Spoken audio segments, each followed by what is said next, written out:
പണ്ടൊരിക്കൽ മൈസൂറിന്റെ അതിർത്തി പ്രദേശത്ത് ഇട്ടുണ്ണാൻ എന്ന പേരുള്ള അതിബലവാനായൊരു മല്ലനുണ്ട്. അസാമാന്യ ഉയരവും ശരീരഭാരവും ഒക്കെയുള്ള ഇട്ടുണ്ണാൻ അവിടെയുള്ള ജനങ്ങൾക്കൊരു ഉപദ്രവകാരിയായിരുന്നെങ്കിലും അക്കാലത്തെ കെട്ടിട നിർമ്മാണങ്ങൾക്കായുള്ള ഭാരമേറിയ കരിങ്കല്ലുകൾ ഉയർത്താൻ ഇട്ടുണ്ണാന് മാത്രമേ സാധിച്ചിരുന്നുള്ളൂ. ആ ഒറ്റ കാരണം കൊണ്ടാണ് അയാളുടെ ചെയ്തികളെല്ലാം നാടുവഴി മനഃപൂർവ്വം കണ്ടില്ലെന്ന് നടിച്ചത്. എന്നാൽ പോകെ പോകെ അയാൾ സകല പരിധികളും ലംഘിച്ചപ്പോൾ നാടുവാഴിയുടെ നേതൃത്വത്തിൽ രാത്രിക്ക് രാത്രി തന്നെ ഇട്ടുണ്ണാനെയും ആ കുലത്തെയും ഒന്നടങ്കം കേരള അതിർത്തിയിലെ ചൂഴിവനത്തിലേക്ക് നാടുകടത്തി. അതും ഭക്ഷണത്തിൽ കറുപ്പ് കലർത്തി ബോധരഹിതരാക്കിക്കൊണ്ട്.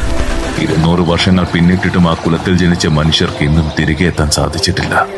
കുർബാനയ്ക്കിടയിൽ അച്ഛൻ പറഞ്ഞു തുടങ്ങിയ ഇട്ടുണ്ണാന്റെ കഥയിൽ ഈ ഭാഗമെത്തിയപ്പോൾ നോബിൾ എന്ന ചെറുപ്പക്കാരന്റെ മനസ്സിൽ വന്ന ചോദ്യം, 200 വർഷങ്ങൾക്ക് മുൻപ് ചെയ്ത തെറ്റിന് ഒന്നും അറിയാത്ത പിൻതലമുറ എന്തിനീ ശിക്ഷ ഏറ്റെടുക്കണം?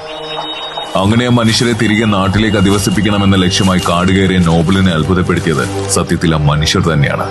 തങ്ങളെ സഹായിക്കാൻ മനസ്സ് കാണിച്ച ആ മനുഷ്യന് നന്ദി പറഞ്ഞുകൊണ്ട് സ്വയം അയാൾക്കൊരു ഭാരമാകാൻ തങ്ങൾ ആഗ്രഹിക്കുന്നില്ല എന്ന് അദ്ദേഹത്തെ അറിയിച്ചു.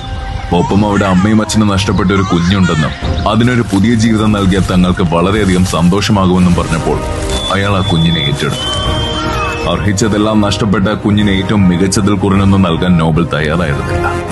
അതുകൊണ്ടാണ് വർഷങ്ങൾക്ക് ശേഷം ഉന്നത വിദ്യാഭ്യാസത്തിനായി ഇന്ന് ഇന്ത്യയിലെ തന്നെ ഏറ്റവും മികച്ച ഇടം തന്നെ നോബിൾ അവനെ കണ്ടെത്തിയത്. അതും അവന്റെ തായ്വേര് നിലനിൽക്കുന്ന ആ മണ്ണിൽ തന്നെ. Sridevi Group of Institution, where learning shapes your future. Sira road, Tumkur, Karnataka.